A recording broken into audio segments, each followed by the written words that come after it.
welcome to Squad, your source for everything esports and gaming. We have a good night planned for you tonight. And that's the only singing you're gonna get because that was horrible. I am sorry. Tonight we have more unmuted, so we're gonna see if Brody actually just shuts up. Hopefully, I'm crossing my fingers. And then we have the releases coming out this week in the Loadout, plus in esports in 30. We have KarQ joining us to talk OWL. But first, you know how it goes. It's time to get you up to date and reported.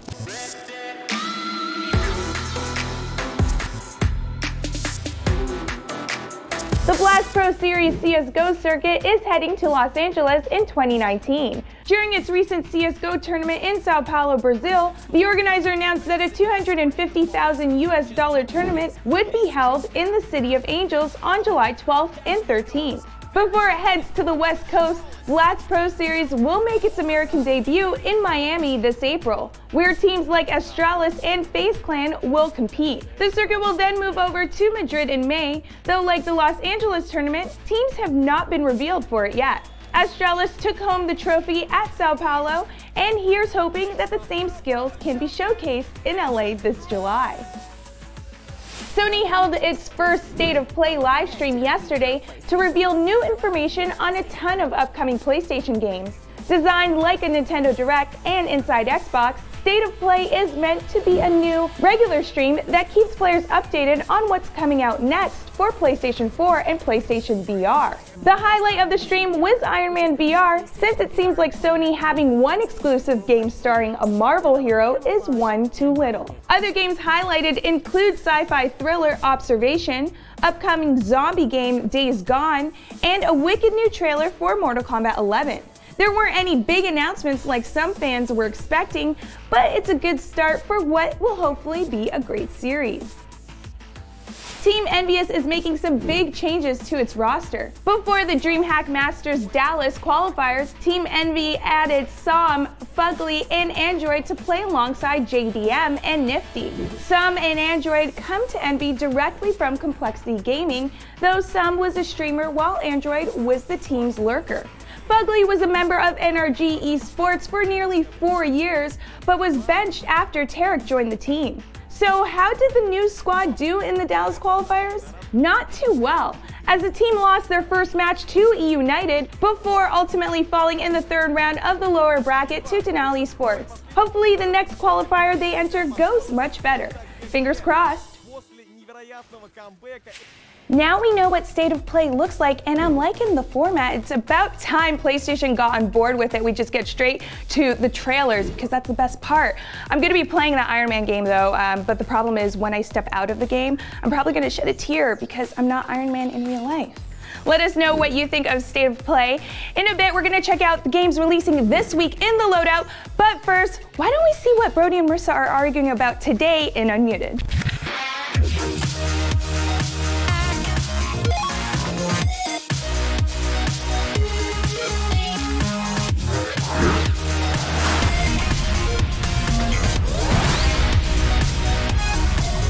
Welcome to Unmuted. We got your gaming and esports and hot topics and clips from the streams around the world. And got profound thoughts too. I'm Marissa Roberto. And I'm Brody Moore. Oh. Hey, and if you're new here, it's cool. We got you. Producer Tyler is going to throw 2 minutes on the board for our first topics, and at any point, if one of us gets out of line, the other can hit the trusty old mute button to put the other on lock for 30 seconds. Yeah, that's right. So place your bets for who will mute first. One's for me in chat right now, all the ones, and 2 for Dummy over here. That's dumb. Why do you get to go back to Best Buy?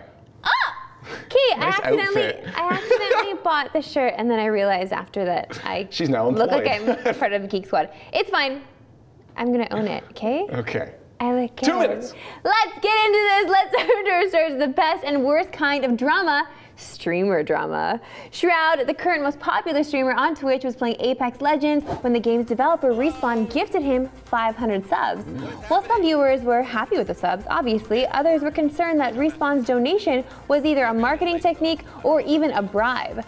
Some were even worried that this type of marketing could entice streamers to play games without declaring it an ad. So, Brody, what do you think of Respawn's current donation? Do you think it's kind of seedy? Well, I gotta call out people that are like, oh, this is an unannounced ad. Do you not realize what's already happening on Twitch? You really think, like we talked about this before, you really think Ninja is playing all these games because he wants to? He probably has games that he actually wants to play. Like he probably wants to go back to Fortnite, but he definitely, he's still playing Fortnite. That's what I'm saying. He definitely gets paid to play these other games. So that already happens. Everything is a marketing thing. If you live in North America specifically, everything is an ad. Yeah. That is for sure straight up. So you're being delusioned. You're deluding yourself. I don't know, whatever word it is. Should I You're mute doing you? something to your brain. Yeah, please. No, you're doing something to yourself and you're lying to yourself, thinking that you're not being marketed to.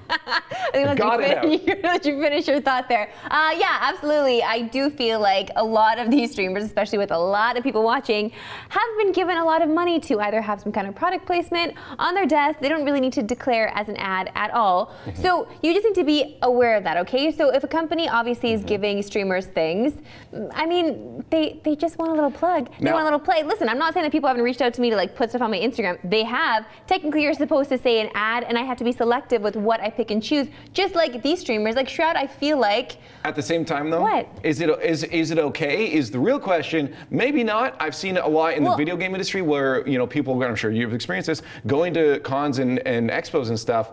developers will give you a little keepsake that you can take home. That's going to influence reviews for sure. Give me all that swag, baby. I want all of it. I'm going to make it rain all over me with swag. I love it. And I know it's not, you know, obviously it's a little bribey for sure, but it doesn't sway my feeling toward that company. It just, no, it does. No, if I like the things, I will tell you about the things. If I don't like the things, I will be honest. But not everybody is that way. As long as it's disclaimed out there and everybody knows that money was given to Shroud, then that's all that matters. First of all, money wasn't technically given to Shroud here. Maybe there was money, but that is money. It's subs. No, that is literally money.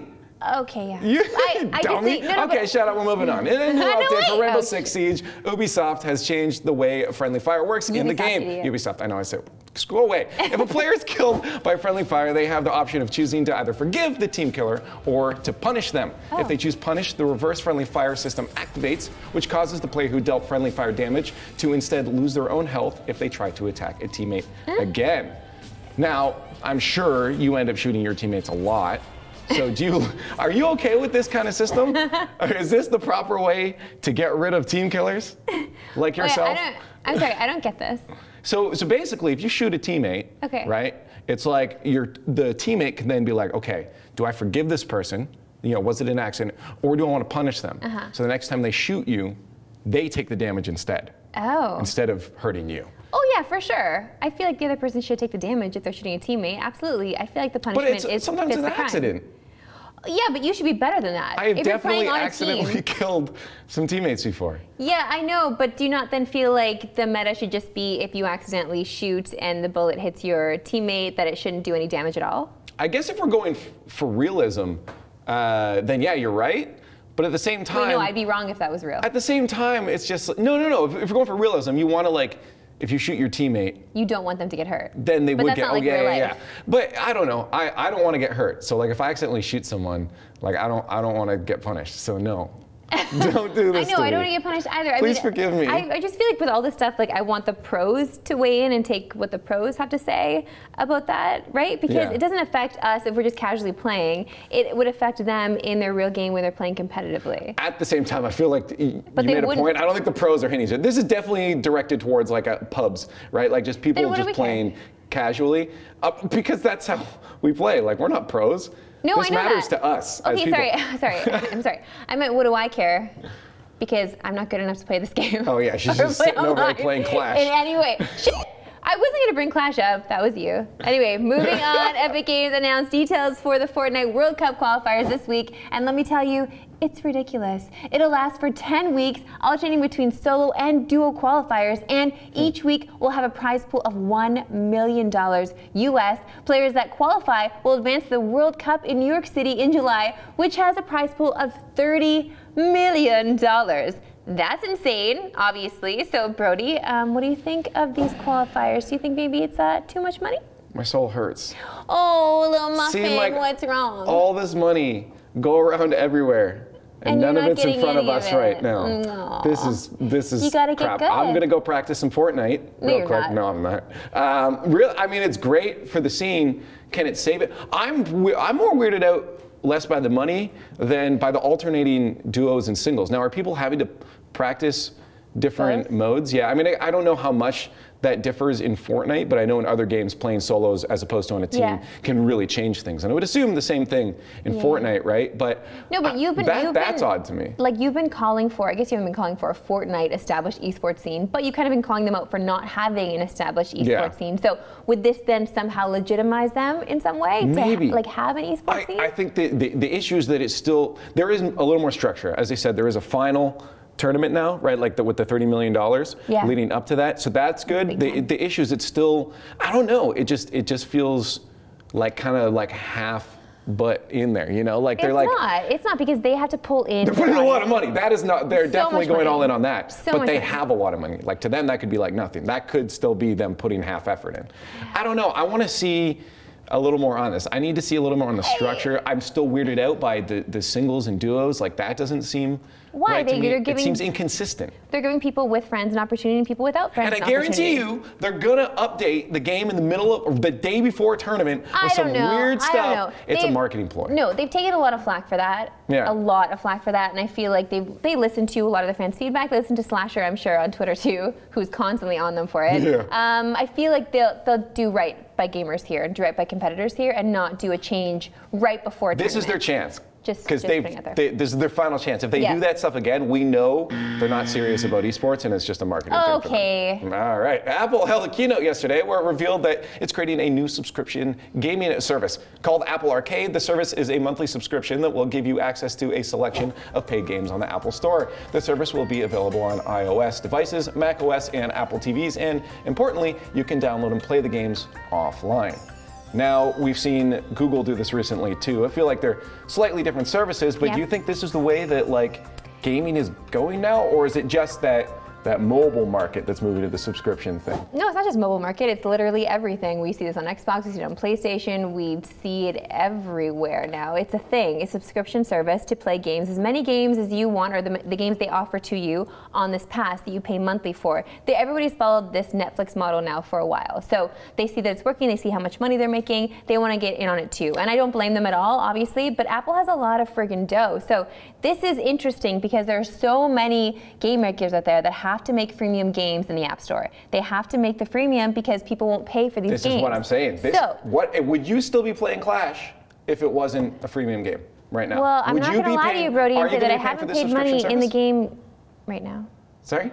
I'm not going to lie to you and say that I haven't spent money. No, but what if the game $7. now you could only get this game through the subscription service? Like, are you going to be getting the subscription? You no, have an but iPhone. I don't think that's a thing though. I think you can still pay for the game if you don't have the service. Although I do have beef with Apple when it comes to the Apple Music, and I don't want it to be the same thing here because it seems like it is, where you have the service, but if you don't have the service, you can't even get in to get individual things. So if that's the case here, and it's overarching. So if I can get Apple Music, these games, anything else that I want to download for the one low monthly price, then I might try it out. Why not? It's the same deal with Amazon Prime. You get your Twitch membership, you have Prime Music, not that there's a lot on there, but still it's there, and also Prime Video, right? They want to just compete with these other guys. Since this graphic wants us to compare them, Stadia wins by far. Stadia is because you're no. You're such a fanboy. Stadia wins hands down because it's going to be available on everything. I have an Android device. I can't get the subscription service.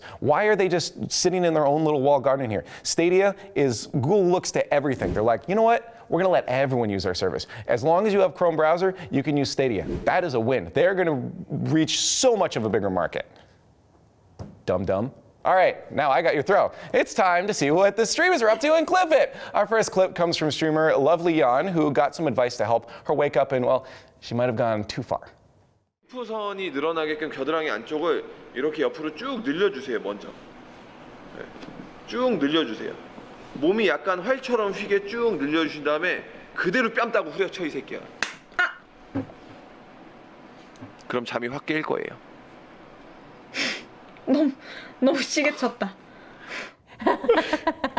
Okay, that is the equivalent thing to when you're in bed and you drop your phone on your face. On your face, yes, absolutely. That's the exact thing I was going to say, because that's what I've done several times. We're just one more game of Clash. I think it's more of a problem. If you're that tired, get off your stream and go to bed. No, because sometimes you just want to make it the money, and maybe she needed to make it the money. I know, but you gotta be healthy, yo. I know, but Brody, you can say that to any gamer out there. And yeah, sure, we gotta be healthy, but we also gotta play the games. There's too many games to play, not enough time in your life. I guess I'm a bit of a hypocrite on that. You are. At the same time, that slap for sure probably worked. Okay, so now I'm gonna take your throw because you took mine and muted me. Okay. And when you ran out of gas. This is why you don't mute me. No. You should never mute. You can't. You wasted it. Go. Next, we got XQC again, who used his hair appointment to educate a stylist about live streaming. Yeah, they're talking. Look, all the people they're talking. Look how fast it goes. I don't know how I can do it. And now, this is how many, oh, sorry. Okay. How many people are following? Are looking now? Yeah. 11.5? Oh my god. Hey, can I flash my... No. That's dangerous. That's dangerous. This is an interesting it's dangerous showing them the chat. This is a a weird realm.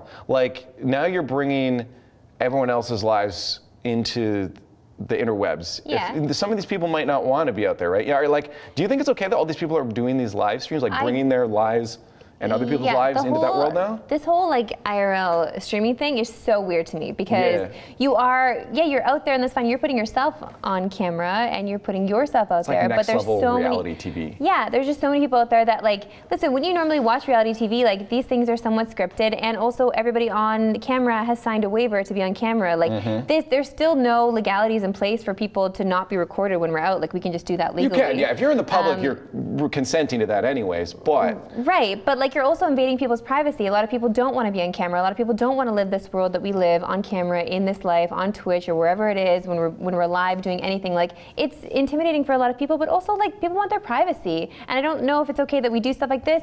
Specifically like whatever XQC, like I have like minor beef with him, whatever, but like I don't like, is this his life now?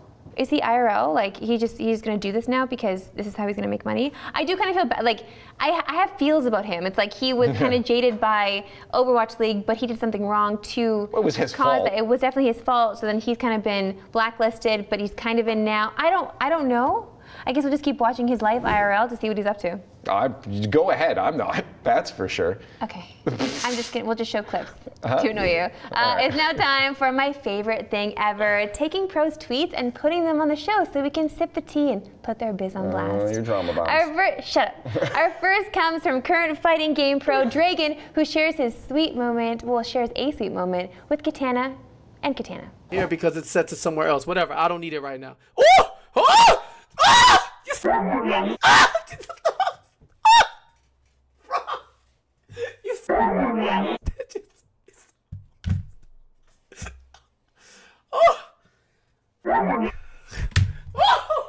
He's so excited. Just a glimpse of Katana, he was so excited. This is just why I love the FGC. Like, it's just that unbridled excitement of like just being hype about the game you love. I know, but also the character that he named himself after. Yeah. So you named yourself after a character that you love, right? I did, not a video game character. Well, yeah, well, a book series. Yeah, I used to read. I used to be all smarts and stuff. Okay. Yeah, Leaf. It was the main character of Del Toro Quest. Go read it if you're in grade 7 and 8, because that's the reading level. Okay, so I guess if they created some kind of anime for this character, you would lose your mind. They did. Oh God! There is an anime. Actually, when I was 15, I could go on rant. When I was 15, I wanted to play that character in a movie, but then they made an anime, so I didn't watch the anime because I was a little bit salty. But now I might go back and watch the anime now that I'm older and a little bit over it. Oh, Muffin, and then record yourself IRL stream. Okay, IRL stream. So you can clip you losing your mind Nobody with Leaf wants over to Leaf. see that at all. I do. All right, well, one viewer then. Okay. Anyways, on a more serious note though, pretty sure Smash Pro Anti has had just a bad experience with his last ride. He tweets, taxi drivers, I hate Uber, they're ruining our business. Also taxi drivers, drives recklessly, doesn't pick up black people, scams foreigners, etc. And I just gotta say, can't disagree too far with him there. Taxi drivers are just so entitled to their industry right now that they think, and they think they're above the law too. And they haven't adapted with the times. We don't want to generalize all taxi drivers, of course. We're certain that there, of course, some sweet ones out there, absolutely. I know. I just got I was in a Lyft actually in Austin, and the driver told me that when they first got Lyft there and first got Uber, because he was driving both, a taxi driver pulled up beside him, saw that he had people in, and he had a sticker on his car. He was drinking a huge soda, like a fountain drink, and he threw it out his window at the driver. Like full Jesus. on, yes, full on, because they're like, you're ruining us. Like this is your fault that we don't have jobs. That's basically, whack. I know. I mean, like, and the thing is, like, here it's not as bad as like you go to some other countries too. That the scamming foreigners thing is absolutely real. The good thing with any of those rideshare apps is that you know what you're getting. Yeah. Get with the times, taxi drivers. Come on. Calling them out. All right, it's time now to move over to them COD tweets, because they be spitting hot fire for a full week straight. This one is wholesome and feel good, I swear. Okay, so Zuma tweets this photo of accuracy holding a controller that reads, go outside and get some friends. Jesus. So Attach loves it, obviously. Looney reveals underneath that it's a commercial. So, well, here's the last half of that commercial for your viewing pleasure. Kappa. You should get a real job. Or be the game changer. This will rot your brain. Or be the game changer. Girls just sit and watch. Or be the game changer. Go outside and get some friends, or be the game changer. Be the game changer. Control freak. Be the game changer. Yo, my cringe factor, like I hate that word. I absolutely hate it. What, game But changer? right now Oh, is a good time to put in the comments and in the chat, cringe. Yeah. Because like that, I like the message. Like good message, like saying like, screw your stereotypes of gamers, we can, none of those are true anymore, like, go get friends. We have friends. But, but like the way you did it, man, that was not right. Listen, he did actually tweet underneath what Zuma had put out there, because everyone was kind of just like, oh my God, is this real? He had said that, first of all, the director, because if you see his face, obviously he's got kind of like a whatever face, the director was telling him to be like serious. And like just have that whole moment. He said he knew while they were filming that this was gonna get memed. Well, yeah, sure. no kidding. Like, that's the thing. Like, obviously he did that. He did that for money, right? Yeah. Like he's gotta. So do we hate on him for getting paid? I don't know. Not really. No, we're hating on the people that put that thing together. Yeah. It's clear that the people that put that together can't hate the player. Didn't know much about it. Heart's in the right place. I'll give them that. But definitely, ouch. Yeah, try that one again. Be the game changer. All right, it's time now for Crowd Controlled. We'll get all the best posts from around the web. DH Animations gets us rolling with this tweet saying, "How character selection be in fighting games?" Yeah, straight up, right? I love this one. It's like Goku and Sonic Fox did a fusion ha. Oh my God. Oh my God. Are they gonna do it? You can't find the post. Oh my God. No, I wanted them to do. I wanted them to do like a Smash one. A Smash Ultra was just like. Oh, the claps of it. There's none the soft clap. There was none of that. That's brilliant. It's such a every game. No one it's just epic ready pose. Yeah, of course. Wait, you gotta look ready. Style. Like you don't want to have your character just like sitting on the couch or something. Out of those characters, though, which one are you picking? I'm going for Sonic Goku. Yeah, Sonic Goku. Sonic Fox Goku fusion. Looking fine. Straight up. Listen, Sekiro has been sweeping the gaming world, but one player has found the true reason for the game existing after he gets lost in a dark room. You cannot escape from Todd. All right. Which Todd are we talking about here? Well, you're gonna I think we're in. Yeah. Where are we going? Uh-oh, it's dark. Is there going to be a monster? Uh-oh. No! Da-da-da! We've elevated to a new level. Another version of Elder Scrolls, because Skyrim is everywhere, friends. I really want to see the day that happens. We have it on our Samsung fridges and Apple Watches now. But the day that we actually get to play, like in Uncharted, you could play Crash Bandicoot in Uncharted. Yeah. I'm waiting for the day we get to play Skyrim in other games. I mean, that would have been amazing if that were the case. Like, somehow surprise, Bethesda, Spoogat. There is no Elder Scrolls 6. It's all Elder Scrolls 5. Anyways, we got to move on to our last post on Unmuted before we send you off. And I know Marissa loved yesterday's Pikachu. Oh, God, what? So I thought I would let her see another. This one is from Morkhole on Reddit. Why? Yo, what's his voice? He's probably like, hey guys. What you doing over there? What is this? This is the new Detective Pikachu out the redesign. Oh, okay. It's not. Don't be debated. What? Can you? I don't know what this makes me gag. It's like the way the chin is like so low on the body. It's like. Hey guys. Can you imagine seeing like a character like that? Like IRL? Yes. No, like that's what trips me out. This is like Narnia garbage. I snuggle with that. Just cuddle right up to it. No. We get to still see it.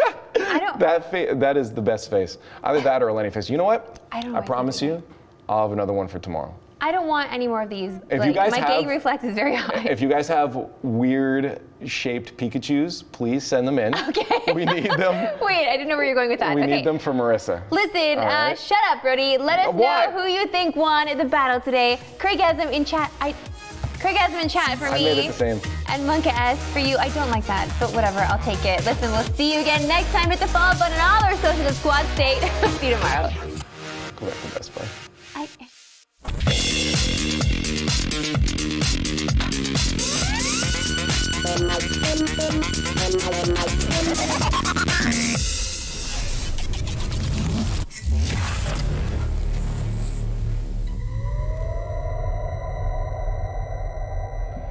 It's finally here. The final episode of Telltale's Walking Dead releases this week, and while Telltale Games may be gone, its legacy lives on thanks to Skybound Games. Episode 4, Take Us Back, ends Clementine's story, which began all the way back in 2012. The choices you've made not only in the final season, but throughout the previous games will determine what her final fate is. As the last Telltale game, it features all the hallmarks of what made those games popular: quick-time events, compelling choices, and well-written characters. And even if you don't already own the final season, a physical copy also comes out this week, collecting all 4 episodes into one package. The Walking Dead has influenced countless of games since its release, and now we get to say goodbye to it. I just wish that goodbye could have come under better circumstances. Yeah. It took a while, but thankfully Bryce Harper joined the Philadelphia Phillies in time for the cover of MLB The Show 19. The latest MLB game hit store shelves just before opening weekend, and this baseball is as much about celebrating the past as it is about playing through a modern season. New to this year's edition is Moments Mode, which lets you recreate and play through the greatest moments in baseball history. Relive the careers of baseball legends like Babe Ruth and Ken Griffey Jr., play single at-bats that changed the sport forever, and even play through a few alternate history moments to see what would happen if these game-changing moments went the other way. There's also a new March to October mode, which is a campaign where you play through the most pivotal games in your team's season. Depending on how you play, the narrative will change, and you'll be able to chart unique endings as the result. Apart from that, this features the same well-rounded gameplay that has made the show so good year after year. And coming from one baseball fan to another, well, you just can't pass this up. Punches and bunches like I'm Marvin Hagler now.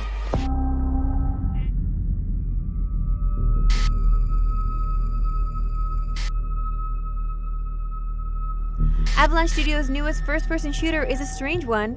Generation Zero is set in alternate history 1980 Sweden, where you play as survivors struggling to fight back against an invasion. And by invasion, I mean an attack by giant robots. So, yeah, pretty unique. You'll have to make use of guerrilla tactics in order to come out on top, because these machines will absolutely tear you to shreds regardless of your size. That means sneaking out, laying traps, and running away from giant machines when things get too heated. You'll scavenge the world for supplies, and most importantly, the world is persistent. If you damage a robot and flee, that robot will remain damaged when you come across it again hours or even days later.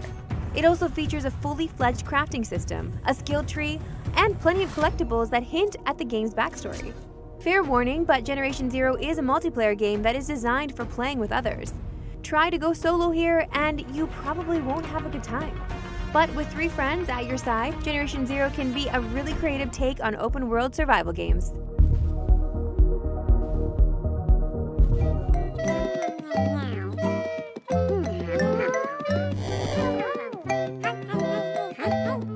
Do you want to play something really cute? Then Yoshi's Crafted World is 100% the kind of game you need. The kind of game I need. Seriously, look at how adorable this is. It's so friggin' cute. Yoshi's Crafted World is a platformer where you play as Yoshi exploring a giant world made out of arts and crafts. It's like earlier Yoshi games, where you use your tongue to grab and eat enemies and objects, turning them into eggs and throwing them around each level. This time around, you'll be able to interact with a third dimension while side-scrolling. And in order to find all the collectibles, you'll have to play stages backwards, flip levels around, and make use of all your new abilities to explore this giant world made of paper.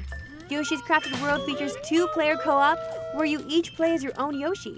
The previous game, Yoshi's Woolly World, was an amazing platformer, and there's no reason to suspect that Crafted World won't be just as great.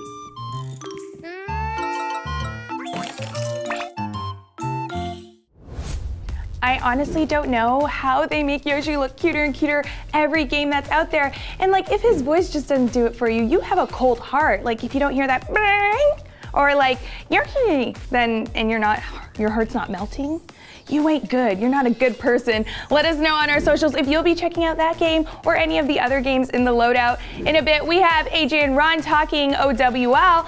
But first, let's check out what went down in the green room.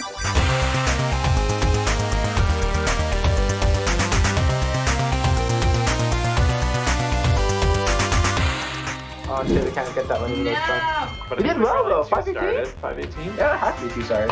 Yeah, we 3 stars! We did it! Oh my god. 30. Worked up the whole day just to get one. What was that combination? Was that you and me on the same side? Yeah. So that was all we had to do. That's all we had to do. Ron J. See, Camille, if you just work with me. Ron J. We can succeed. Oh my god, I wasn't even listening to you because what you were saying. You know what I was doing though? I was doing all the dishes. What was I doing? Tyler, I think you need to focus on one chopping? task. I was doing the dishes. I was getting them going. You need to focus on one task. And I was also putting the the fryers back into the frying thing because you would just leave them on the counter. Oh, I would just leave them I'm around. sorry, I didn't want our kitchen to burn Just down. leaving things around all over the place.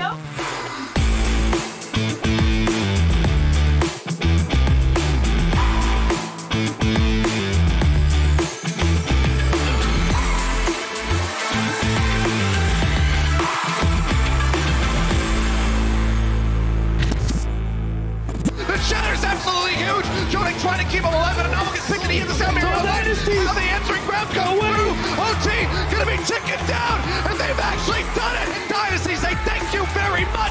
We're going to the semis. Super. He has to be careful. He's caught out. He's down. That's the first pick, and now the rest would follow. Bumper hits a huge Shatter, and the Vancouver Titans stand on the precipice. They say the North never forgets. The Vancouver Titans, your stage 1 champions.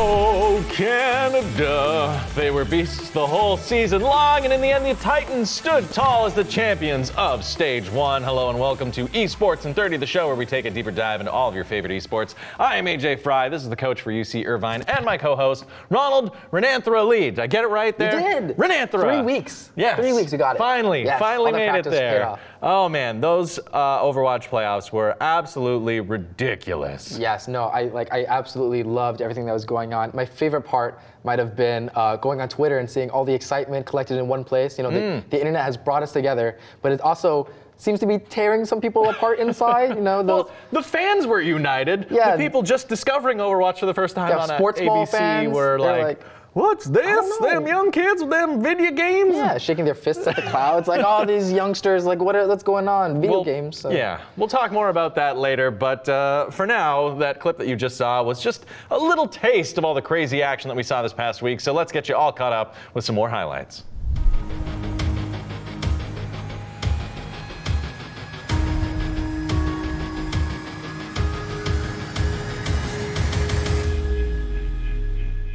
They've just got to get to that yellow tick to finish this map and finish the series.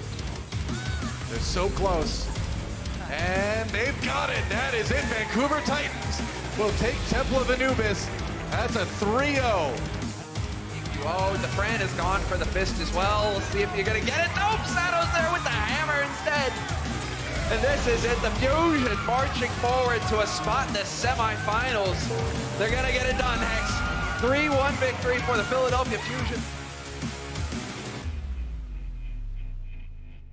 Transcendence going to be used by Miles. They're trying to get by Yakpuk, going to be eliminated. Shatter comes down, catches the rest of the squad. The pin through. Super gets himself a quad kill, and that'll be it. They can still make this work, but it's going to be in overtime. As they work their way forward. What was that? He eats it away inside. It doesn't do jack. Echo throws a bomb into the back of this play, trying to buy something. EMP comes in. The Shatter's absolutely huge. Joning trying to keep him alive, and now we can think that he hit the sound barrier. Now the answering grab go through. OT gonna be ticking down, and they've actually done it. Nene chokes at the final hour, throws the grab off to the side, and Dynasty say thank you very much. We're going to the semis.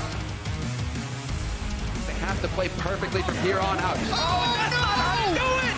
KarQ, he gets his grab eaten! Joey Oven here to ruin the party for the Fusion. Sato's done as well.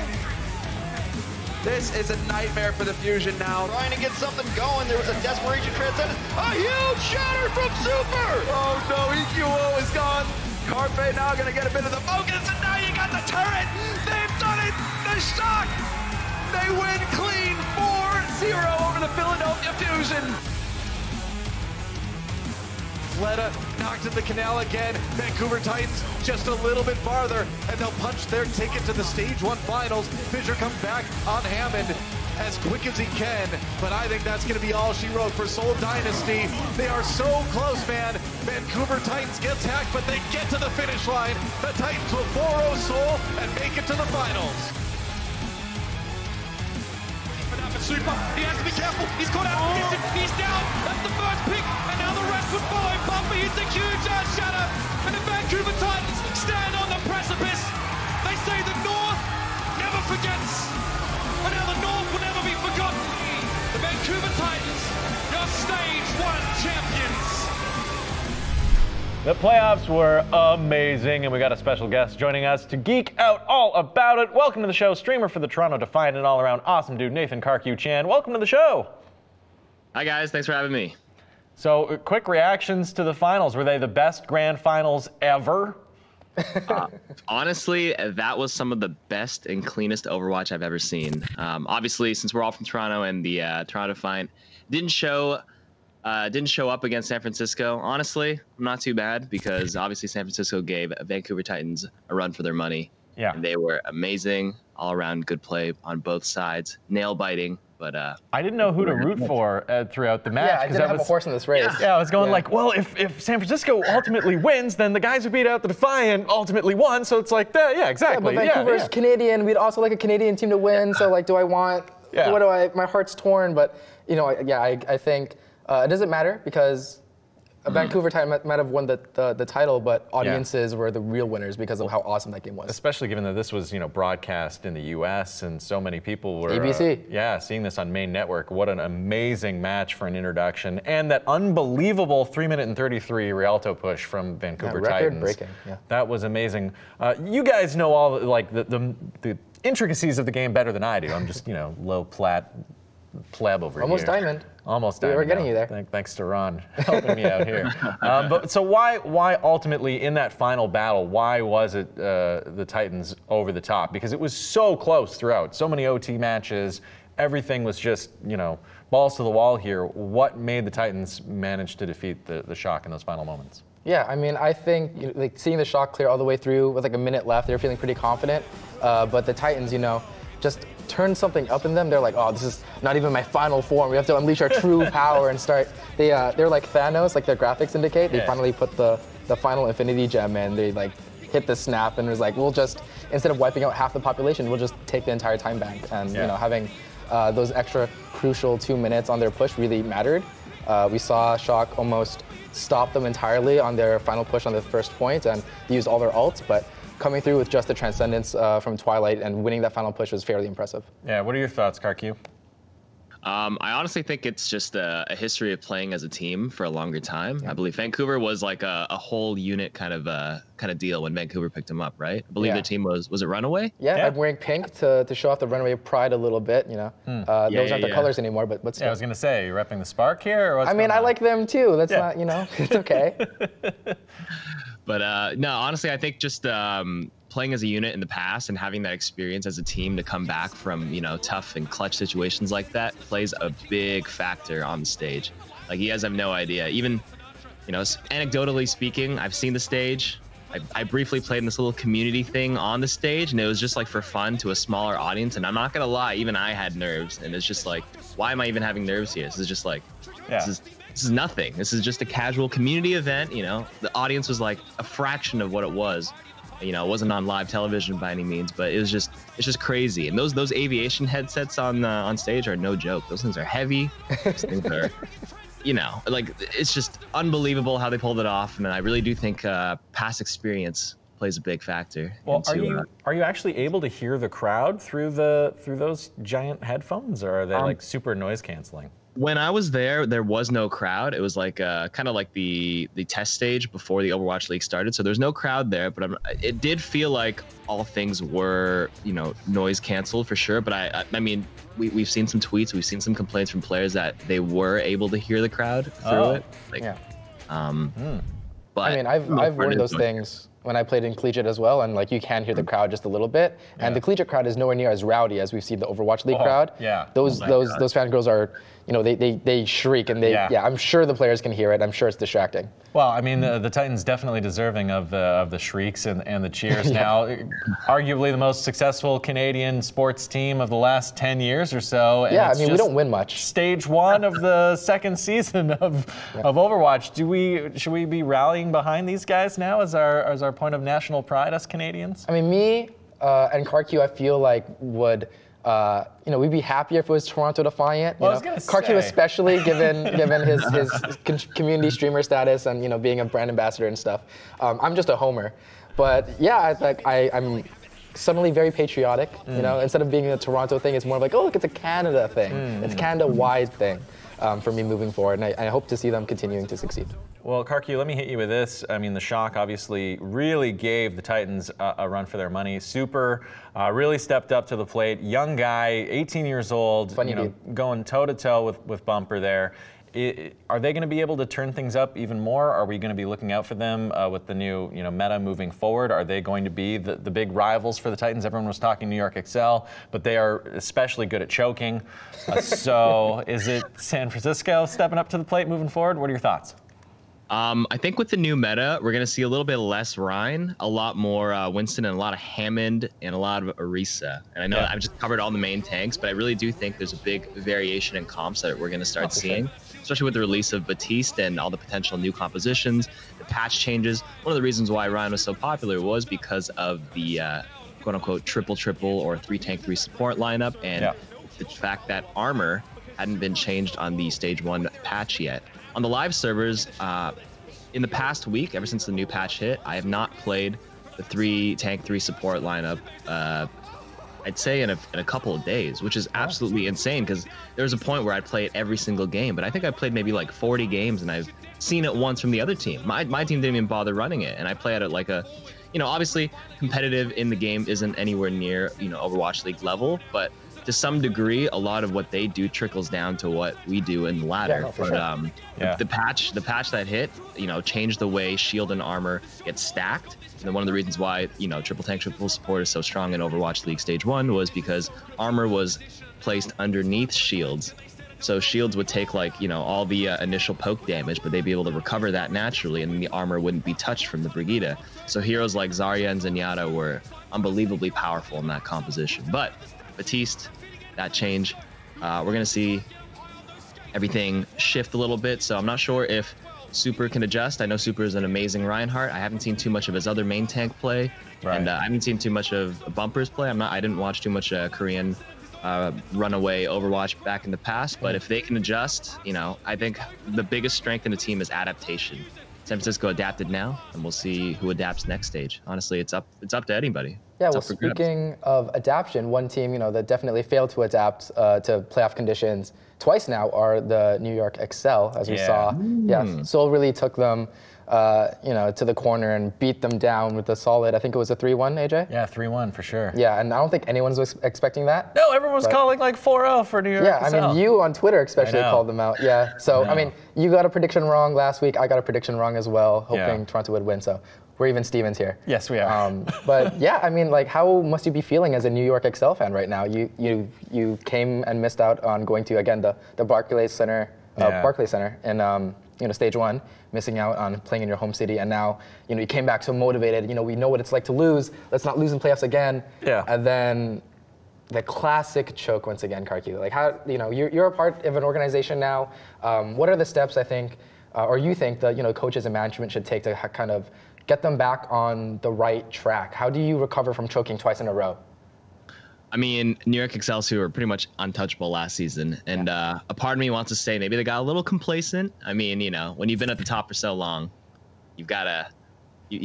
There may have been a moment where they didn't prepare enough, and since Seoul had a lot to prove, they put in the extra work, the extra hours to figure out exactly what and when and who was going to play here and why were they going to play there, and I think they broke it down and executed their plan perfectly. I think New York has just what it takes to bounce back. I don't think it's too much of an issue. They've, hopefully this was a wake-up call for them, and as an organization, they've got staff they've got the talented players. I mean, we've got all the big names on New York, and you know, I think they'll do fine coming up in the stage 2. Okay. Well, one team that I maybe you guys can correct me on this one. You guys would be the experts on this, but the Defiant, I don't think that they should do anything major moving forward. I think given that the Defiant were an expansion team, they've come in with this roster that seemed to be gelling really well together. Obviously struggled here in the Stage 1 playoffs, but at least they made it after, you know, being an expansion team. Yeah.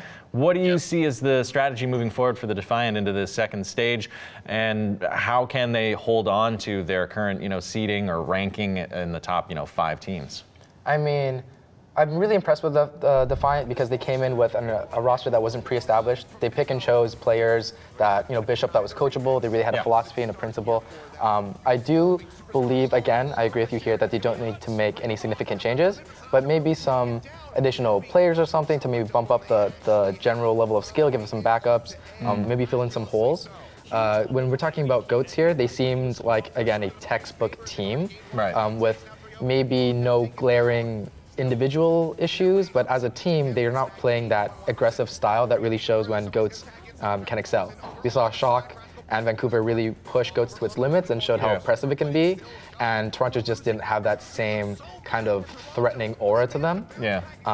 Not the same confidence that those teams. No, certainly not. Yeah, but you know, that's something that can build over time. What has it been like working with the organization, KarQ? Have you got any like insider details you can share with us? Give me the juice. Give me the leaks. Leaks. I don't have too many leaks, but all I can say is a lot of people gave a hard time to Yakpung when they played against the Shock, but it's just the product of playing GOATs is that Ryan is the first one to die, so it made him look a lot worse than he actually is. I think the players respect him the most. And I've got to say, look out for Yakpung Stage 2. I've worked with him for a video. Yeah. And I'm just going to say, here's a little leak. His Winston is absolutely insane. Best Winston in the league, though?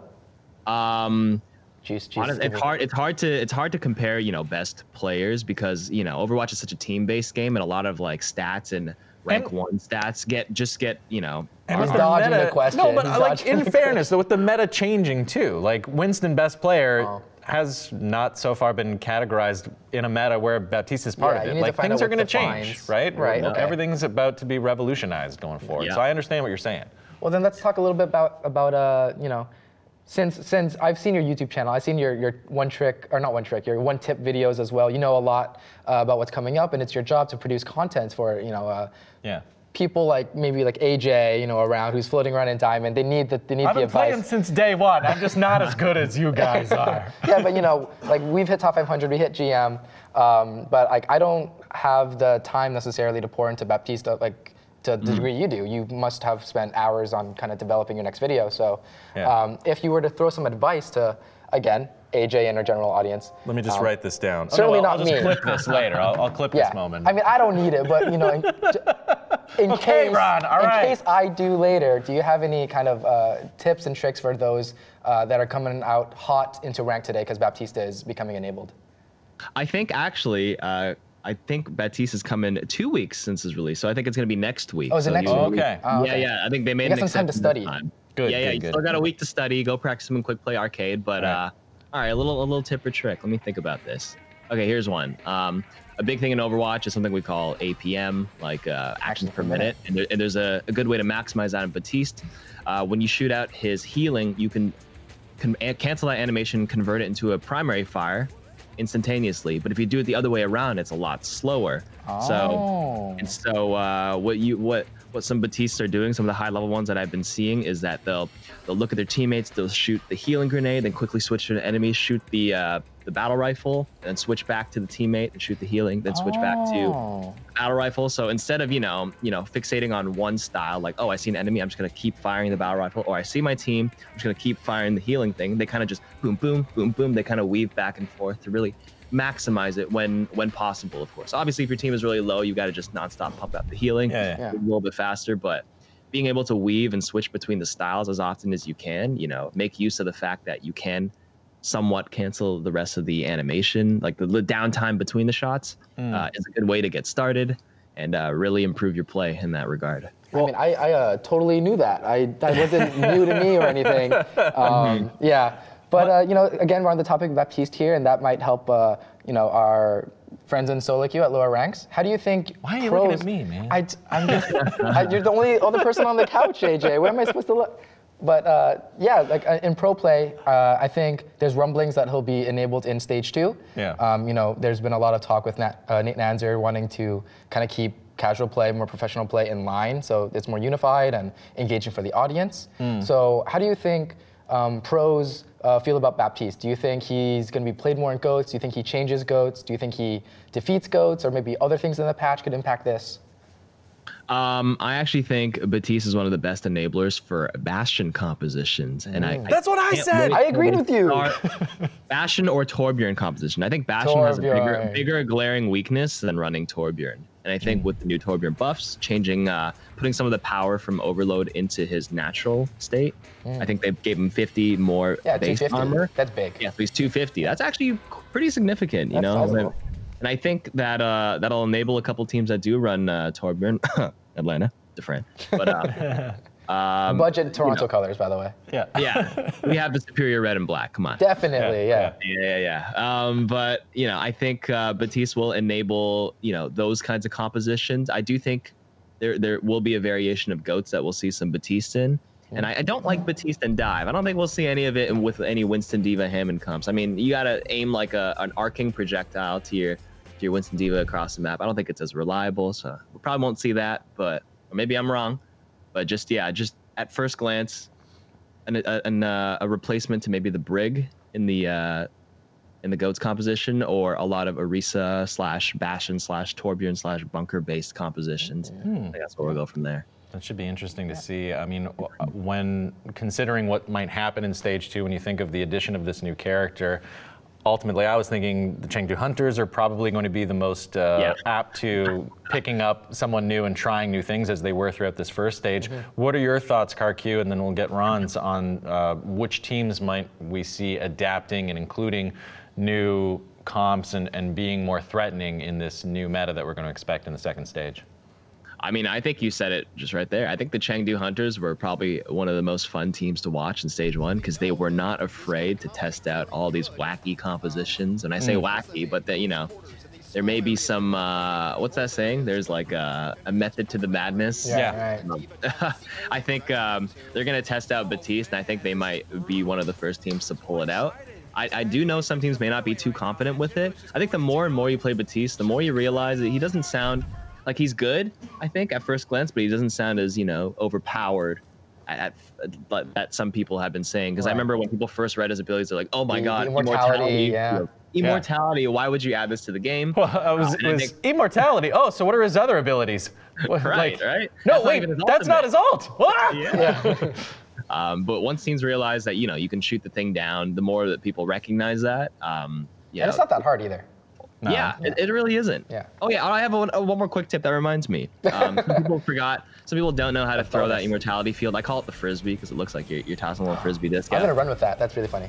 Yeah, the frisbee. Some people are just like, oh, I just didn't throw it correctly. One way is to shoot your healing bomb first, because that has the exact same arc as your disc, your frisbee. So like if you need a frame of reference, like, oh, I need to throw it to my team, but I'm not sure if I'm gonna overshoot it, quickly shoot your secondary fire to kind of gauge where it's going, and then you can adjust your frisbee based off that. Do you just go into game when a new hero comes out and you sit there in training for 4 hours looking at all the little nuances, KarQ? How do you figure this stuff out? I mean, a lot of Blizzard, a lot of the development stuff has similar patterns to what they used to do with other heroes. Like the reason why I knew that is because I know for Zarya it's the same thing.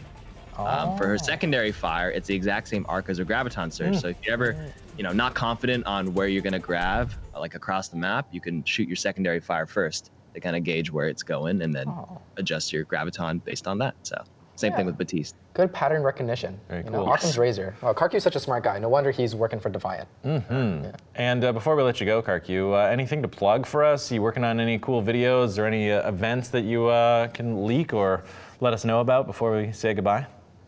I am working on a couple of videos with Defiant that you should be on the lookout for, both on the Defiant channel and my channel. The one I leaked, or not leaked, but we kind of spoke about a little bit earlier, was the one with Yakpung and Winston. We're going to talk about how to properly juggle Primal Rage, how to properly juggle enemies, because I know I mean, even me, like when I play Winston, I do not know how to play him properly when I transform into that raging ape. And like whenever I try to juggle an enemy, I'll like boop him once or twice and I'll try to follow up and I'm like, oh, I just leaped right over him. Oops. And then like I just lose control.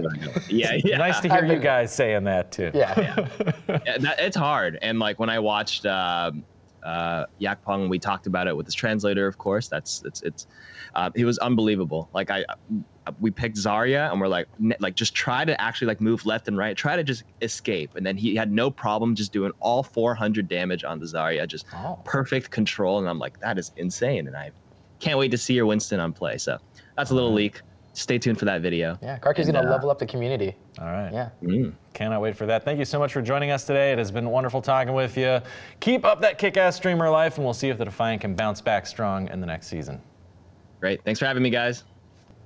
Well, before we wrap up the show, let's put a bow on our whole playoff discussion. Who is your MVP of the Stage 1 playoffs? So I know a lot of people are expecting me to pick someone from the Vancouver Titans. After all, they did win. They did win. But the shock, man, they really took him to the edge. I think they were just... No one was expecting that. Well, I mean, maybe San Fran fans were, but I don't think anyone was expecting that final battle between these two teams to be as exciting and intense as it was. Yeah, I mean, Shock came out of their match against Defiant looking extremely dominant, and I think that boded well for them coming into the final.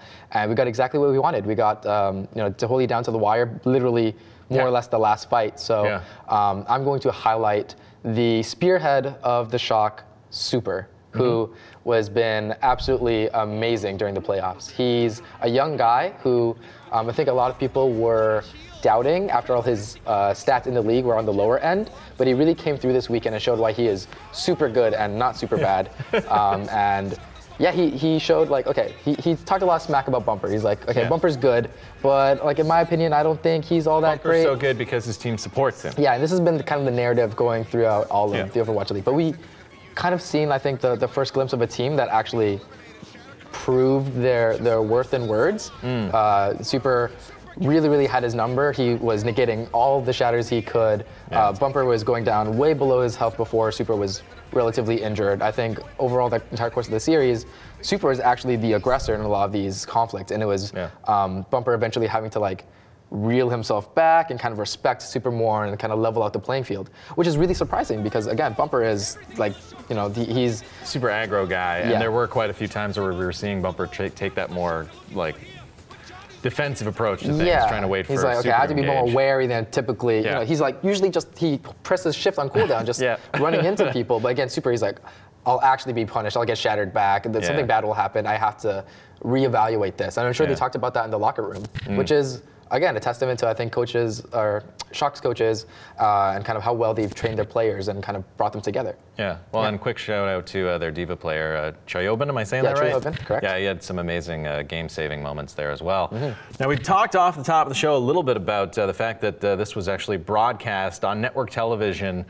Bringing our sport to the masses out there. And before we dive into it, of course, a big thank you to everyone out there for joining us here on Squad State and for Esports in 30 as we dissect Overwatch League. It's pretty cool because I was getting messages from lots of people telling me like, hey, the thing that you've been talking about, like, it's on TV right now, man. This is getting huge. So on one hand, it's wonderful to see this greater exposure, but yeah, now we're being thrust into this blowback from people who aren't aware of this growing community of esports enthusiasts.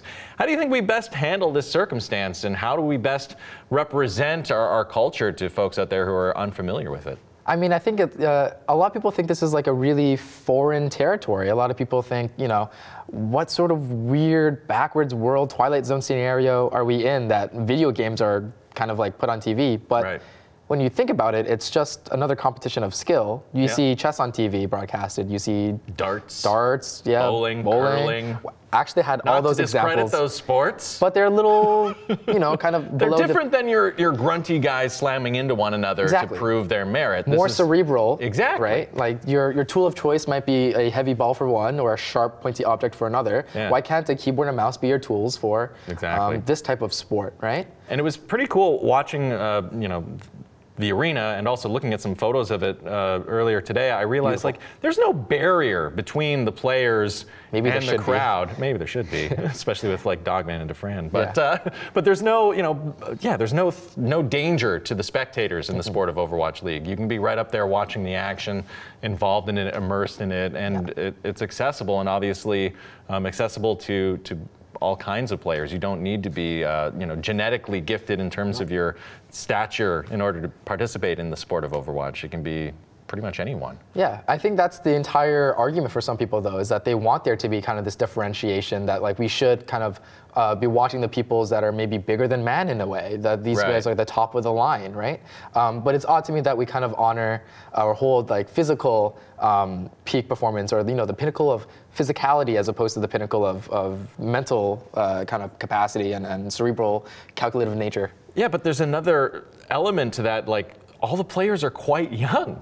Yes, incredibly so. You age out of Overwatch pretty quickly. Yeah, there's no way that I've got a professional career in my future in Overwatch. I'm sure we could get you in a beer league or something on Sundays. Beer league. Okay, all right. I mean, my hopes up for a split second. Here's I think what I kind of want to hit on before we send off is that sure, these guys will come out in hordes on Twitter and kind of bash the thing we love, but that's good. That's like a sign that progress is being made when people start getting upset at things that change, Right. I do kind of want to tell people on Twitter to not feed the trolls a little too much.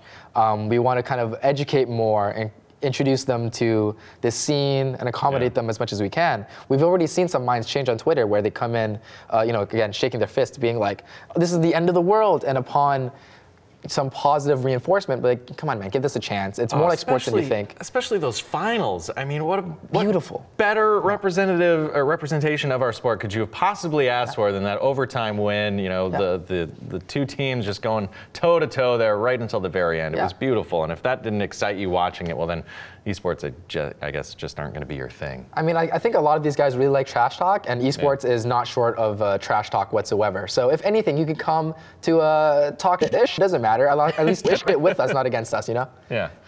All right, well, that's all talking from us this week here on Esports in 30. Stage 1 is down, but there's another one coming up over the horizon. Next week, we'll do a deeper look at Stage 2 of the OWL right here. And if you're into Smash and the FGC, you're going to want to tune in tomorrow for another Esports in 30. And before we let you go, make sure to check out all of our socials at Squad State. See you in the future!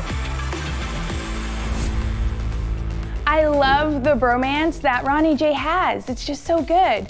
And yes, that's the best ship name I could think of, okay? If you could think of a better one, let me know. Remember, we are back here tomorrow starting at 1 p.m. Eastern with gameplay live from the green room, and then again at 8 p.m. Eastern with more Unmuted and Esports in 30, where Brody and Drew are talking Smash, so it's gonna be a good one. Until then, check out our socials at Squad State and our YouTube, where we have the VODs in case you missed anything. Thank you so much for watching, and we'll see you tomorrow.